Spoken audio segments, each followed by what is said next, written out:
ICC ay tuta ni Trillanes at ni Marcos. Yes! Yun yun.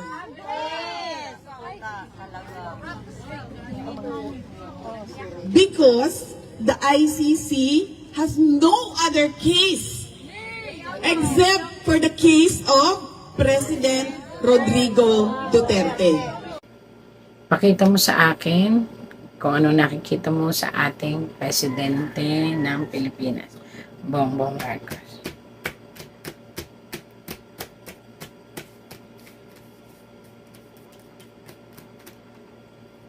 Kuha tayo sa pinakamalalim. Oops. Nako, unang tarot pa lang po nakikita nyo na ang mga palaso na kulay pula at itong mga nakatumbang mga kahoy na may dahon. Ang ibig sabihin po nito, ito ay pag-iisip ng ating presidente kung paano niya malalampasan ang lahat ng mga bumagsak na kanyang mga pangako. Kitang-kita po rito, nakahupay. Pag sinabing nakahupay, nakatagilid na po ang mga itinanim na pangako. Pangako po yan, green, hope, pangako, pag-asa. Kaso po, kung mapapansin ninyo, punong-puno siya ng palasong pula. Ang ibig sabihin, hindi na po mahabol ng lahat ng mga negatibo at kapalpakan na nangyayari sa ating paligid, sa ating ekonomiya, sa ating sitwasyon. Ayan po, napakadami po ng palaso. Ang palaso, ganyan, bumabato. At binabato na po ang ating presidente ng Pilipinas at nakahupay na po. Ibig sabihin, struggled ang sitwasyon. Hindi na niya alam kung paano i-handle ang lahat ng mga sitwasyon na problema. Mas marami ang problema kaysa sa mga nagagawa at ginagawa ngayong solusyon. Yun po ang ibig sabihin nito, ha. Kitang-kita naman po yan. Yan. Yung mga pulang yan, puro problema yan. Ito naman, yan yung mga nais na mangyari pero hindi makahabol. Kasi nga po, mas marami ang nangyayaring problema. At dahil dito, ang kanyang alalahanin ay mas malaki pa sa kanyang pagkatao. Ang ibig sabihin nito po, ang puso niya ngayon ay struggle. Bakit struggle? 3 bagay ang ikinatatakot niya. Una niya ikinatatakot, eto po, pamilya niya. Pangalawa, sarili niya. Pangatlo, pinamumunuan niya. Kitang-kita naman po, ayan, ang puso niya. Ano lang po ito? Kumbaga, lingwahe lang po ito ng tarot, yung puso. Pero ang ibig sabihin po nito, ang siya, ang ikinatatakot niya, ang ikinababahala niya, ang kanyang alalahanin. Actually, may nagpayo sa kanya. Why don't you, ito po, again and again for entertainment use po ito, may nagpapayo po sa kanya, hindi ko alam kung sino to nagpapayo ito. Why don't you try na ipakita sa mundo ang isang sarswela kung saan gagamitin ang karamdaman. So, sarswela. Again and again, ito po isang tarot. Ako po'y taga-explain lang. Ang sabi po ng tarot, isang nakabaliktad na paham or isang nakabaliktad na tagapayo na nagbibigay ng liwanag na baliktad ang payong na ibibigay o hindi magandang payong na ibibigay sa ating presidente. Yan. Kung saan ginugulo ng payong ito, nakita nyo po ito, dalawang sitwasyon ang ginugulo. Una, ang isipan ng mga tao at ang mismong ating presidente. So parang lumalabas dito, may isang sarswela or kwento about karamdaman. Tingnan natin sa tarot kung tama ba may karamdaman. Dito, alalahanin lang at agam-agam at yung dati pa niyang mga kalusugan ang problema. Pero kung sa malalang malala po, sorry to say po, ang sabi po ng tarot ay maling payo. Maling payo na maaaring maging problema kasi magkakaroon ng question tungkol sa kalusugan ng ating presidente. Dito, alalahanin lang po ang nakikita. Walang malalang karamdaman na ipinapakita ang tarot. Ibig sabihin, walang malalang, ang tarot nagsasabi na walang malalang karamdaman, subalit may mga tao na nagpapayo sa kanya na gumawa ng, hindi gumawa, na magkaroon ng pananim sa isipan ng mga tao. Pananim yan, sa isipan ng mga tao tungkol sa isang karamdaman. So, ayon po dito sa tarot, iyang payong iyan ay lalong magkakagulo. Bakit? Once po na malaman or i-spread nila na may matinding karamdaman ang ating presidente, magkakagulo ito sa parte at isipan ng mga tao.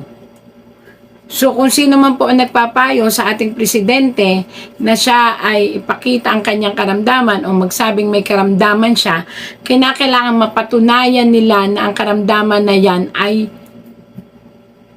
tunay.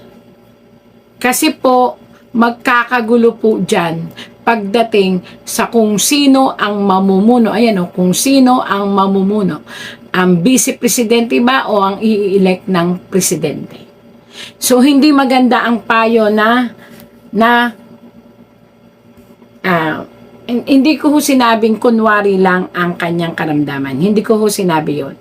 Ang sinasabi po ng tarot dito is may nagpapayo na ipakita ang karamdaman. Pero ang sabi ng tarot, ang karamdaman ay isang sarswela na pabubulaanan ng ibang tao. Kung saan maiipit ang presidente ng Pilipinas. At maaari siyang mapagkamalan na naghahanda para sa paglayo. So ito po ay sabi ng tarot, hindi po ako may sabi nito. Pinapayuhan lang po dito ang presidente at ang mga tao sa paligid ng presidente na wag nang gumawa pa ng ano pang mga kwento tungkol sa kalusugan. Kung ang sa tingin nila lumalala ang kalusugan ng presidente, ipahayag talaga. Pero kung ito ay isang payo at walang tunay na basihan, ihinto na lang po. Kasi po, lalong magkakagulo, lalong magkakagulo ang opinyon ng mga mamamayan at paniniwala ng mamamayan na maaaring mapunta sa pagbagsak ng pamahalaan ng ating presidente. Dahil mahihiwalay ang tiwala ng tao, mahihiwalay ang tiwala ng konstitusyonal natin ng Pilipinas, at maaring manganib talaga ang buhay ng ating presidente kasi nga, manifestation is powerful. Kapag sinabi mong may sakit ka, talaga magkakasakit ka. Ayan. Ang sabi po ng tarot, may mga tao na gumagawa ng sarswela na palabasin ang mga ganitong sitwasyon na sana makinig ang presidente o yung sino malapit sa presidente na mapagpayuhan, na mag-stick na lang sila na ipaalam sa tao kung talagang totoo ang karamdaman o may karamdaman. At kung sakali mang may karamdaman, ilabas na lang nila kaysa itago. Pero ayon po dito nga sa tarot, paulit-ulit po ang tarot, ito ay pakana o payo sa kanya ng mga tao na nag-iisip na ipakita na mayroon siyang malubhang karamdaman. But itong sitwasyon na ito ay lalong magpapagulo po ng sitwasyon. Ang ating presidente ng Pilipinas ay on and off. Narito lang po sa Pilipinas at minsan umaalis din and then bumabalik. So ito ay on and off. Ibig sabihin, hindi ayon sa tarot again ha, ayon sa tarot. Hindi maganda ang pagkapayo sa kanya na i-front ang kalusugan niya. Kaya kung ako po sa mga tagapayo ng ating presidente, mas magandang gawain na lang ng presidente ang kanyang tungkulin in a way na hindi masasangkot ang kalusugan upang hindi siya mabaon sa darating na panahon sa isang kaguluhan kung saan madalian siyang lilitisin o paaalisin sa posisyon. Yun po ay payo ng tarot. Mas maganda na maging totoo at ayusin ang lahat upang hindi na magkagulo. Yun po ang sabi ng tarot. Ang ating presidente ayon po dito ay may karamdaman pero hindi ganun kalala. Ito ay pinatungan na lang ng mga payo, sirkulasyon ng payo, na maaaring dumating ang panahon, siya rin ang magpahirap sa sitwasyon. So, hindi sinasabi ng tarot dito na dapat ipagpatuloy ang ito po ay tarot. Ako'y naniniwala sa tarot na ito kasi nga po marami na itong napatunayan kahit sa buhay ng tao. Tandaan nyo po, kung ang tanong ay nasa ng presidente po ay parito lang, buhay, at kung sino man po ang nagpayo na i-front ang karamdaman, totoo naman po kahit sino, lahat may karamdaman dahil sa nangyayaring ito. Pero ito pong sarswela ng paglikha ng napakalaking karamdaman na pinalalabas sa ating mga TV tapos wala namang tunay na basihan ay nakakagulo po lalo sa kanyang sitwasyon. Kaya kung gusto nyo pong ipagpatuloy yung ganyang sitwasyon na pagpapasabi na kayo na malala ang karamdaman, lalo nyo pong pinapabilis kung sino man ang nagpapayo kay President, lalo nyo pinabibilis ang pagkawala ng tiwala ng mamamayang Pilipino. Oras na laging ang karamdaman ang ifo-front ninyo. Kasi ayon dito po sa tarot, may karamdaman pero hindi ganun ang tindi.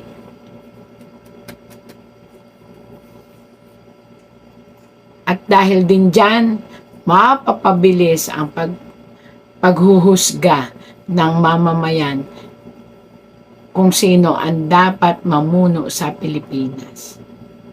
O diba? Mas lalo magulo. Minsan, manifestation of sickness ay lalo po iyang nagkakaroon ng komplikasyon. So, ang sabi ng tarot, hindi sa range 1 to 10 ang karamdaman ng ating presidente ay hindi dapat i-front lalo na kung ito ay ginagamit pang politika. Yun po ang sabi ng tarot.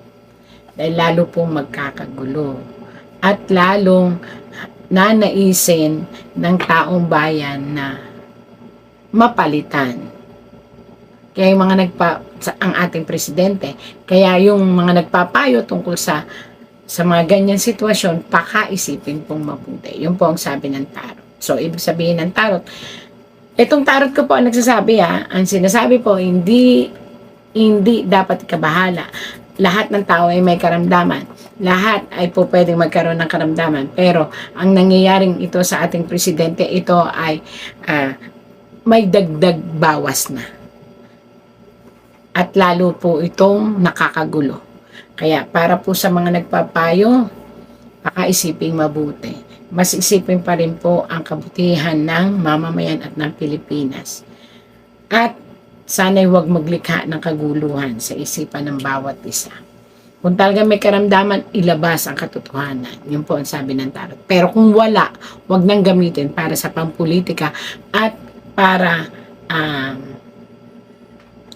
makapagdagdag pa ng kaguluhan sa isipan ng mga mamamayan. Tandaan natin, ang lahat ng ating ginagawa ay ating responsibilidad.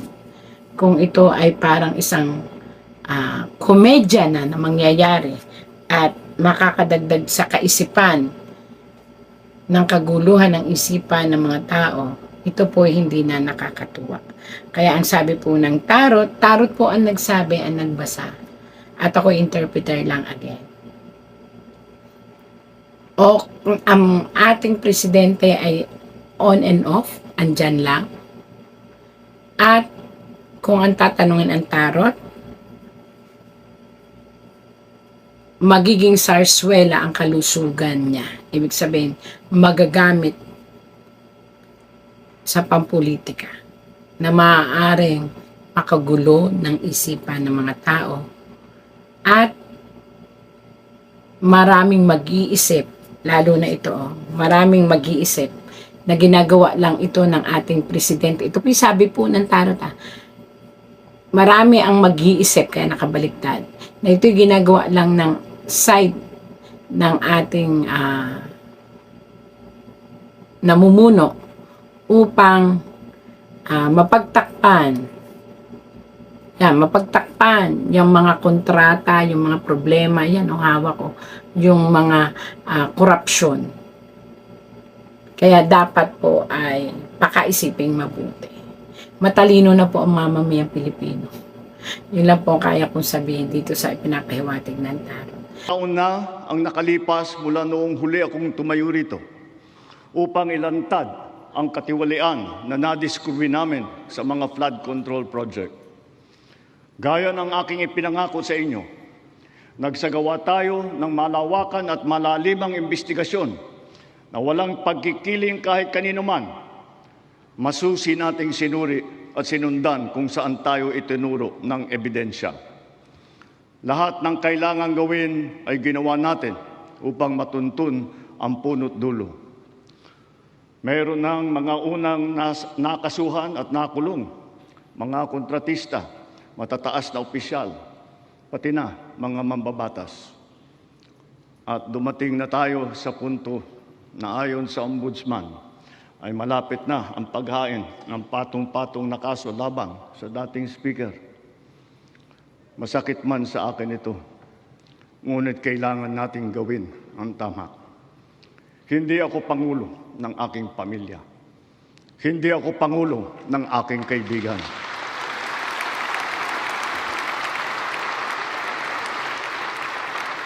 Ako ay Pangulo ng Pilipinas at ang tungkulin ko ay sa inyo, ang aking mga kapwa Pilipino.